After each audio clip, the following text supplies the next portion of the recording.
Hi, my name is Dijadis. Mostly I manage parts, but I do, handle the IT side as well. Well, I've been here at Extreme for, I want to say about 3 years, maybe going on 4. Extreme has a lot of potential for growth.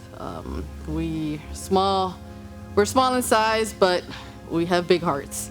One of the most impressive things we've done so far, and as long as I've been here, is we've had a chance to go to SEMA. I've never seen so many cars in one place, so many amazing cars, and to see our little shop represented as one of these places to see.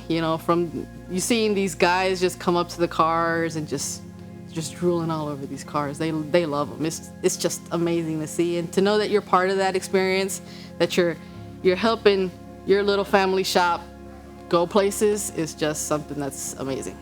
I mean, I don't even know how to explain it. It's just the ambiance of being in a place like this versus being stuck behind a cubicle.